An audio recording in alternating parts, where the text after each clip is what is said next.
और दोस्तों कैसे हो? Good morning. तो तुम सोच रहे होगे कि अबे संडास जैसी शक्ल लेके क्या बिस्तर में पड़े पड़े व्लॉग बना रहा है। उठ तो जा कम से कम साले आलसी टट्टू, खड़ा हो जा बिस्तर से, दरिद्र खड़ा हो बिस्तर से बहन के। तो दोस्तों बिस्तर में लेटे लेटे व्लॉग बनाने की वजह ये है कि मेरे शरीर के साथ हो चुका है एक बहुत ही बड़ा कांड। कांड कांड के वाला बोला है मैं। मुझे हो चुका है स्लिप डिस्क। और कमाल की बात पता है, एक डिस्क में नहीं दो दो, एक का डबल एक का डबल। और हुआ कैसे पता है? सोच के हैरान हो जाओगे। वो जो है ना अपनी धनिया पुदीने की चटनी एक कलर की बाइक, भाई उसकी वजह से उस बाइक का बहुत बड़ा हाथ है मेरी डिस्क स्लिप होने में। डिस्क होता है ना, डिस्क होता है क्या होता है? तो वही मैं बहुत ही पीठ पे भारी वजन ला दे के उसको चला के ला रहा था, और जब मैं बाइक से यूं उठा टूंडा तो मैं यूं ही रह गया। तो स्लिप डिस्क की वजह से जो मेरी लोअर बैक है ना, उसमें बहुत ही भयंकर पेन है। इतना भयंकर पेन, ऐसा मान लो कि मेरी जो लोअर बैक है ना उसके ऊपर गोटे लगे हुए हैं, और किसी ने उन गोटों में पाना फेंक के मारा जोर से। इतना ज्यादा पेन है भाई साहब। तो मैं बेड से अभी तक इसलिए ही नहीं उठाऊं क्योंकि मैं चाहता हूं कि तुम देखो कि मेरे को बेड से उठने में कितना टाइम लगता है। कितना मतलब इतना भाई साहब, कितना। तो दोस्तों कैमरा मैंने सेट करवा दिया है मम्मी को कह के एक जगह।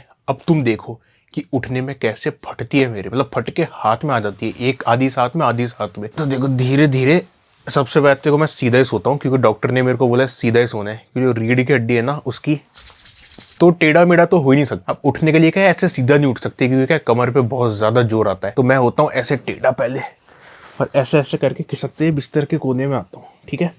अब उसके बाद ऐसे भी नहीं उठ सकते बिना सहारे के, क्योंकि ऐसा मान लो कि लोअर बैक में जान ही नहीं है। ऐसा मान लो मेरी लोअर बैक है ना प्रेग्नेंट है साली, बच्चा है छोटा सा लोअर बैक के अंदर, थोड़ा थोड़ा हिला जुला तो बच्चे को चोट लगेगी। ये देखो मेरे को कैसे उठना पड़ता है, ऐसे हाथ से जोर लगा के बिल्कुल पैर लटका के ऐसे सीधा होना पड़ता है कि रीढ़ की हड्डी पे मेरे बिल्कुल भी जोर नहीं है। अब उसके बाद मेरे को थोड़ी देर ऐसे बैठे रहना पड़ता है ताकि जो रीढ़ की हड्डी है ना थोड़ी डिकम्प्रेस हो जाए। क्या सोते सोते फैल जाती है ना पूरी। अभी एकदम से खड़ा होऊंगा तो गिर जाऊंगा। तो 2-5 मिनट में ऐसे ही बैठता हूँ बिल्कुल आराम से। अपने पाना पड़ गया यार पीठ के गोटों पे।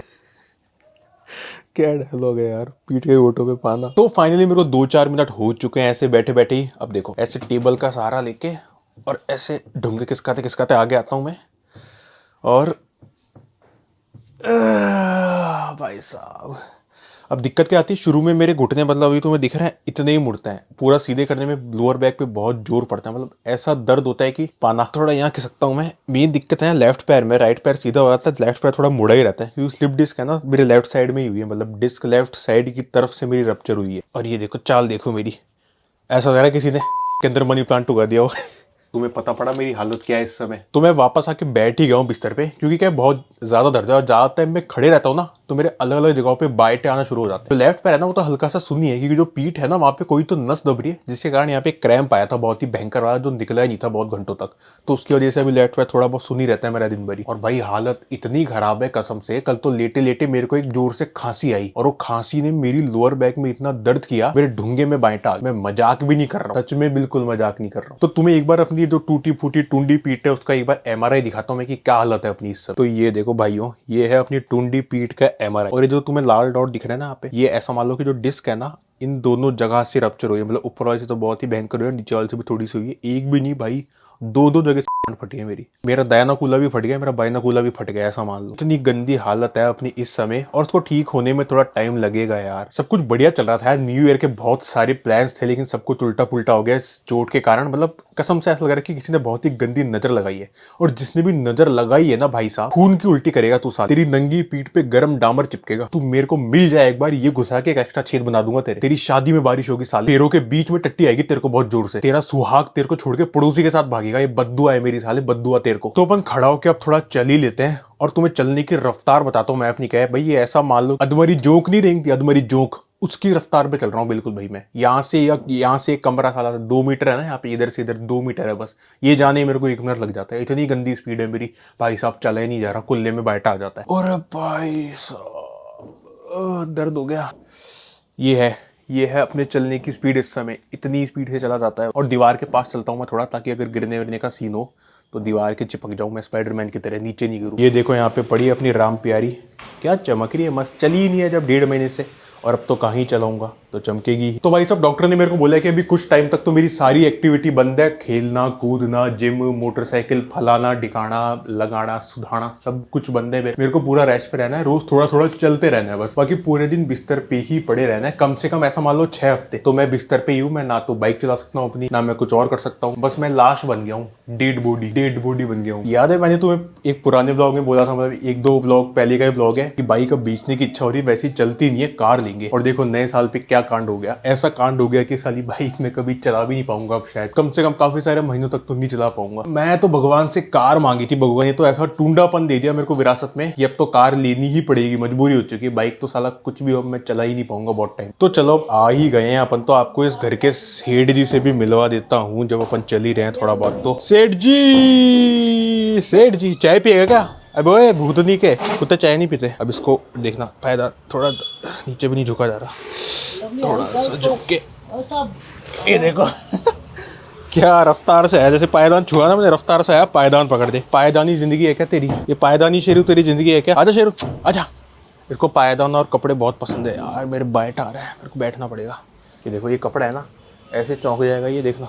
हाय हाय हाय हाय क्या बात है, बहुत ही अच्छा कैच करता है क्रिकेट खेला कर। वो सामने देखो दोस्तों मकान टूट रहा है और कुछ तो मतलब बन रहा है कमर्शियल, पता नहीं कब खाली हुआ, पता ही बड़ी सी बिल्डिंग बन जाएगी यहाँ पे, फिर यहाँ बच्ची कुछ धूप भी आना बंद हो जाएगी। मतलब चारों तरफ देखो तुम, इतने सारे मकान है बड़े बड़े कमर्शियल, लेकिन सबसे ज्यादा हरियाली वाला, सबसे ज्यादा पूटरा, सबसे ज्यादा सुंदर मकान, मेरे पैर क्यों चाट रहा है, सबसे ज्यादा सुंदर मकान यही है। कितनी हरियाली और जानवर रहते हैं, कितने प्राणी रहते हैं यहाँ पे, सबसे सुकून यहीं पे। और ये सेठ जी भी है यहाँ पे। पौधे भी टूट जाएंगे। अरे टूटने दो, पेड़ पौधे अपने घर में होने चाहिए बस, बढ़िया। अरे अपना घर तो बंद हो जाएगा धूप से। कोई बंद नहीं होगा, धूप टाट पे भी तो आती है, सुबह सुबह नहीं आएगी बस, अभी तो आएगी दिन में। बलदेव द डिस्ट्रॉयर मकान तोड़ रहा है। मेरे तो भाई सब बैठे आ रहे हैं, मैं जाके बैठा हूँ थोड़ा, की वजह से हुआ है सब कुछ। बहुत खुशी हो रही तेरे को है ना, अपने बाप को ढूंढ करके बहुत खुशी हो गई होगी तू बैंक। तो दोस्तों आज तो साली रील भी बनानी है मेरे को, और रील बनाने में कसम से इतनी तकलीफ होती है ना, क्योंकि चलने फिरने में दिक्कत आ रही है। और तुम्हें तो पता ही मेरी रील्स कैसे होती है, मार धाड़ वाली। मम्मी मेरे को पीटती है, अब वो पीट नहीं सकती क्योंकि मैं ऑलरेडी ठुका हुआ हूँ, टुंडे की तरह चल रहा हूँ मैं, देखो। तो कसम से बहुत ज्यादा तकलीफ आ रही है रील बनाने में। रील बनानी है मम्मी, रील बना तो क्या होता है, टुंडे की मदद नहीं करोगे आप रील बनवाने में? बना तो क्या होता है, आ जाओ रील बनाए, आइडिया लिख लिया मैंने, रील बनाते हैं। अरे मम्मी मैं तो ऑलरेडी पिट रखा हूँ, मेरी हालत दिख रही है ना आपको, और कितना पीटोगे? आपको शर्म नहीं है ये बोलते हुए? आज कैसे पिटेगा, हालत दिख रही है मेरे को, दांत क्या काट रहे हो ये? तो दोस्तों मैं रील बना लेता हूँ, के बाद रील को एडिट जब कर रहा हूँ तब मैं तुम्हें बताऊंगा कि मैंने क्या रील बनाई है। बढ़िया चलता हूँ ना मम्मी मैं आजकल। तो दोस्तों मैंने रील एडिट कर ली है फाइनली, और मजाक भी नहीं कर रहा हूँ भाई, बहुत ज्यादा शानदार बनी है, मेरी एक्सपेक्टेशन से 1000 गुना अच्छी। मैं तुम्हें दिखाता हूँ, एक बार मैं दिखा देता हूँ कैसी शानदार रील बनी है, देखो आप भी, मतलब जैसी जितनी उम्मीद थी ना अपने को उससे ज्यादा बढ़िया बनी है। बेटा पड़ोसी के बेटे ने मर्सिडीज की कार ले ली। बेटा पड़ोसी के बेटे ने खुद का मकान बना लिया। बेटा पड़ोसी के बेटे की अमेरिका में नौकरी लग गई। बेटा पड़ोसी का बेटा अमेरिका के राष्ट्रपति को नहलाता है। बेटा पड़ोसी के बेटे की 5 आंखें हैं। बेटा पड़ोसी का बेटा खड़ा होकर लैट्रिन करता है। बेटा पड़ोसी का बेटा पेटीकोट पहनता है। बेटा पड़ोसी का बेटा, अरे बस करो यार, इतने पसंद है पड़ोसी का बेटा तो उसी को गोद ले लो। ठीक है मेरे घर से बाहर निकल, दिमाग के लूले। सही है ना, मतलब एक के बाद एक डायलॉग जोड़े ना, वो बहुत फनी लग रहा है ना। असल में केवल आइडिया से या रिकॉर्डिंग से पता नहीं पड़ता कि रील कैसी बनेगी, आपको पूरा एडिट करने के बाद तक सोचना पड़ता है कि अच्छा इसको ऐसे एडिट करूंगा तो जाके ऐसी बनेगी। मतलब एडिटिंग का बहुत बड़ा हाथ होता है, कंटेंट कैसा है वो तो मायने रखता ही है, लेकिन उसको आप कैसे एडिट करके कैसे सेट करते हो, क्या क्या साउंड इफेक्ट जोड़ते हो, कैसे उसके मतलब कट सेट करते हो, उस पर भी बहुत डिपेंड करता है कि रील कैसे बनेगी। तो अब चल फिर तो सकता हूँ नहीं मैं, तो दिन भर मेरे को लेटे रहना पड़ता है, लेटे लेटे पिक्चरें देख लेता हूँ, रील बना लेता हूँ, कुछ कुछ कर लेता हूँ अपने कंप्यूटर पे। कैसा लगता है आपको आपका लंगड़ा बेटा? इसी बहाने घर में है बेटा।